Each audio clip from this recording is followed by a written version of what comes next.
Hello everyone, स्वागत है आप सभी का। तो देखिएगा, आज जो है 11th क्लास का जो फिज़िक्स है उसमें हम मेथड ऑफ मेजरमेंट के बारे में बात करेंगे।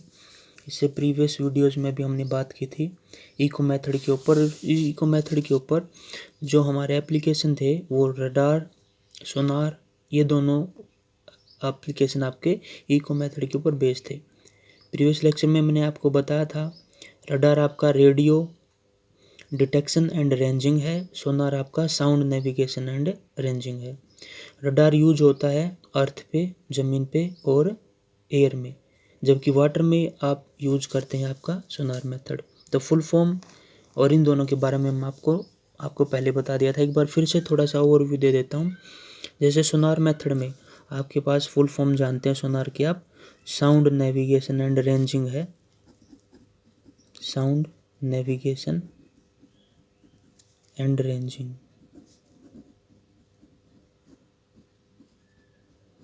देखिएगा, ये जो वाटर के अंदर ऑब्जेक्ट्स है, जैसे मान लीजिए हमारे पास शिप है, कोई जहाज है और वो पानी में है, तो जैसे और ये जो अंडर वाटर कोई भी ऑब्जेक्ट है वो दूर से काफ़ी पास आने के बाद तो दिख जाता है, जो पानी के जहाज के अंदर होते हैं उनको, सेलर्स को, नेवर्स को। लेकिन अगर आपने दूर से ही पता लगाना हो, काफ़ी दूर से 4-5 किलोमीटर दूर से भी पता लगाना हो, 20 किलोमीटर दूर से पता लगाना हो कि हमारे रास्ते में कोई चट्टान है या नहीं है, जिस रास्ते पे हम जा रहे हैं, तो वहाँ पे आपका ये जो सोनार है, साउंड नेविगेशन एंड रेंजिंग है, ये जो जहाज़ होते हैं, समुद्री जहाज़, उनमें लगा होता है। और ये आप ध्यान रखिएगा, अल्ट्रासोनिक वेव्स आपकी रिलीज करता है।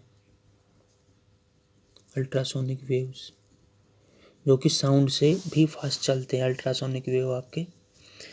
तो देखिएगा, इसमें यहाँ पे मान लीजिए यहाँ पे हमारा अभी जहाज है, तो जहाज आप जानते हैं कुछ हिस्सा जो जहाज का है आपका पानी के बाहर भी होगा, ऐसे आपका अगर शिप मानोगे तो, और कुछ हिस्सा इस शिप का यहाँ पे अंदर भी होगा।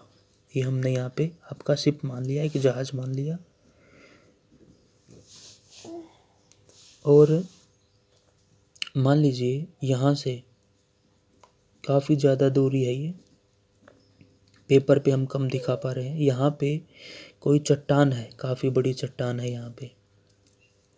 तो देखिएगा, ये हमारे पास आपकी रॉक है, कोई चट्टान है। तो अगर ये शिप डेफिनेटली आगे बढ़ता रहेगा ऐसे ही, तो एक टाइम ये शिप इस चट्टान से टकरा जाएगा, जिसकी वजह से ये जो शिप है टूट जाएगा, नुकसान हो जाएगा। अगर आपने काफ़ी दूर से पता करना है कि हमारे रास्ते में कोई ऑब्जेक्ट है, कोई चट्टान है या कोई भी ऑब्जेक्ट हो सकता है, तो हम क्या करें? तो उसके लिए हम यहाँ पे ये जो हमारा शिप है इसके अंदर सोनार लगा होगा, वो लगातार अल्ट्रासोनिक वेव्स ऐसे यहाँ पे भेजता रहेगा। तो ये जो अल्ट्रासोनिक वेव्स ये यहाँ पे भेजेगा, वो इससे टकराएंगे चट्टान से, और टकराने के बाद वो वापस मुड़ जाएंगे। तो वो वापस मुड़ेंगे इस तरीके से। तो हमने ये दूरी पता करनी है कि एक्चुअली में चट्टान हमसे कितना दूरी पे, हम मान लेंगे कि x दूरी पे है। तो इसका मतलब यहाँ से जो अल्ट्रासोनिक वेव गए उन्होंने x दूरी ट्रेवल की, और x दूरी जाने में और x दूरी वापस आने में भी ट्रेवल करेंगे वो। तो जो टोटल डिस्टेंस है वो हमारे पास 2x हो जाएगी। तो इसी तरीके से अगर आपने डिस्टेंस का फार्मूला लिखना हो तो आप सभी जानते हैं डिस्टेंस का फार्मूला हमारे पास, जैसे टोटल डिस्टेंस हो जाएगी मेरे पास 2x। तो डिस्टेंस किसके बराबर होता है? Velocity into time. तो यहाँ पे तो आपने तो x से मतलब है, तो x हो जाएगा हमारा v into T divided by 2। तो ये एक मेथड है हमारे पास x को कैसे फाइंड आउट किया जाए, यानी कि ये जो वाली जो दूरी है ये कैसे फाइंड आउट की जाए। तो ये दूरी हमें पता लग जाएगी, वेलोसिटी हमें पता है कि जो अल्ट्रासोनिक वेव है आपकी वो किस वेलोसिटी से जाएंगे वो, और कितने टाइम बाद वो टकरा के वापस आएंगे, तो टाइम भी नोट कर लेंगे, वी भी हमें पता है, तो दूरी हम निकाल सकते हैं। उसके बाद जो अगला मेथड स्टूडेंट वो है हमारे पास आपका ट्रायंगुलेशन मेथड। इसको आपने ध्यान से समझना है। Triangulation angulation method.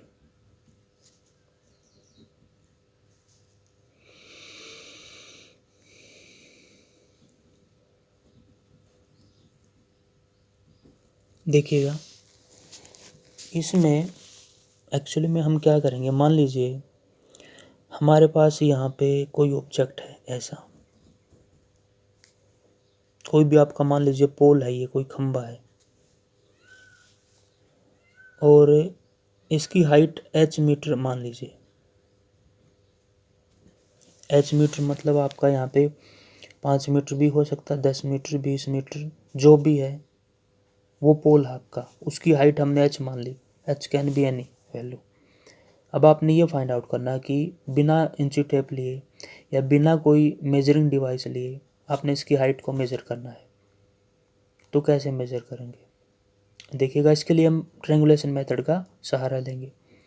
उसके लिए हम क्या करेंगे स्टूडेंट, यहाँ से मान लीजिएगा कि x दूरी पे ये जो आपका है ना, ये हाइट है, इस पॉइंट को मैं मान लेता हूँ b और ये पॉइंट मान लेता हूँ मैं a। मान लीजिए ये जो हमारे पास पोल है आपका, ये जो पोल है, इस पोल से मैं x मीटर की दूर खड़ा हूँ। ये x मुझे पता होगा, ध्यान रखिएगा x नोन होना चाहिए, तभी आप h को फाइंड आउट कर पाएंगे। तो मैंने ये मान लिया कि ये जो x दूरी पे मैं खड़ा हूँ, x आपका कुछ भी हो सकता है, 20 मीटर दूर हो सकते हैं आप, 30 मीटर दूर हो सकते हैं, 50 मीटर दूर हो सकते हैं, 100 मीटर दूर हो सकते हैं आप पोल से। तो 100 मीटर दूर खड़े होके आप इस पोल की हाइट फाइंड आउट कर सकते हैं। उसके लिए आपको करना क्या होगा, आप इस ए पॉइंट के ऊपर एक डिवाइस होता है जिसको हम बोलते हैं सेक्सटेंट डिवाइस, जो एंगल मेजर करने के काम आता है। एंगल मेजर करने के काम आता है हमारे पास ये डिवाइस, इसको बोलते हैं हम सेक्सटेंट डिवाइस, सेक्सटेंट। उसको ए पॉइंट के ऊपर रखेंगे और ए पॉइंट पे रखने के बाद ये जो पोल है इसके टॉप से इस एंगल को हम मेज़र कर लेंगे। यानी कि ये जो पॉइंट ए है, यहाँ से इसका हम एंगल को मेज़र कर लेंगे। ये वाला एंगल हम मेज़र कर लेते हैं थीटा। ए पॉइंट के ऊपर सेक्सटेंट डिवाइस को रखेंगे और वहाँ से ये जो थीटा एंगल है इसको हम मेज़र कर लेंगे। अगर ये एंगल आप मेज़र कर लेते हैं तो समस्या आपकी आधी सोल्व हो जाएगी। देखिएगा थीटा हमें पता है, एक्स हमें पता है, एच हमें नहीं पता, लेकिन हमें ट्रिग्नोमेट्री के रूल्स भी पता हैं।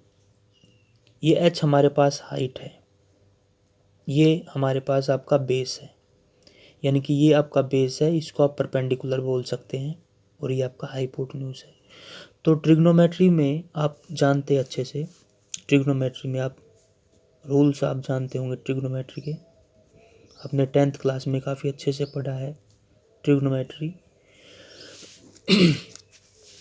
तो देखिएगा जो अननोन है, एच अननोन है, और एच आप जानते हैं यहाँ पे आपका परपेंडिकुलर भी है, ये आपका परपेंडिकुलर भी है, ये ए बी आपका बेस है, और ये आपका इस पॉइंट को अगर सी मानो तो सी भी हो जाएगा आपका परपेंडिकुलर, ए बी हो जाएगा आपका बेस, और ए सी हो जाएगा आपका हाइपोटेन्यूज। तो ट्रिग्नोमेट्री में आप ये जानते हैं कि आपके पास ये जो परपेंडिकुलर है H divided by base x, तो परपेंडिकुलर बाई बेस वो होगा हमारे पास tan थीटा। तो देखिएगा tan थीटा, थीटा हमें पता है, tan 30 हो चाहे थीटा हमारे पास 30 हो, 45 हो, जो भी हो, तो उसकी वैल्यू हम आसानी से फाइंड आउट कर सकते हैं। tan थीटा लगा के उसकी वैल्यू फाइंड आउट कर लेंगे। तो यहाँ से देखिएगा h आया आपके पास, तो h is equal to x tan theta. तो देखिएगा कितना आसानी से हमने बिना इस पोल के ऊपर चढ़े या बिना इंची टेप लिए इसकी हाइट को हमने मेज़र कर लिया, क्योंकि x तो हमें पता है। यानी कि जिस पॉइंट का जो हमारे पास इस पोल का जो फुट है और उससे कुछ दूरी पे जहाँ पे हम खड़े हैं वो वाली दूरी हमें डेफिनेटली पता होगी, ये तो हम मेज़र कर सकते हैं। ए से लेके बी तक बाइक से भी मेज़र कर सकते हो, इंची टेप लेके भी मेज़र कर सकते हो। तो ए बी तो नोन है और एच अननोन था, वो हमने फाइंड आउट कर लिया बाय मेजरिंग दिस थीटा। ये थीटा हमें ज़रूर मेजर करना आना चाहिए।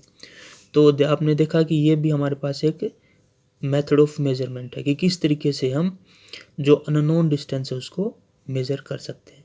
तो स्टूडेंट, आई होप आपको ये टॉपिक समझ में आया होगा। इसको आप अपने नोट्स में लिख लें, नोट्स बना लें साथ साथ। अगर फिर भी कोई समस्या आपको आती है तो आप कमेंट बॉक्स में अपने कमेंट करें, अपने डाउट पूछें और इस टॉपिक को अच्छे से क्लियर करें। स्टूडेंट, वीडियो अच्छा लगा हो तो लाइक करें, आपका अपना चैनल है, इसको शेयर और सब्सक्राइब ज़रूर करें और कोई भी अगर समस्या हो तो उसको कमेंट बॉक्स में पूछें। Thanks for the watching.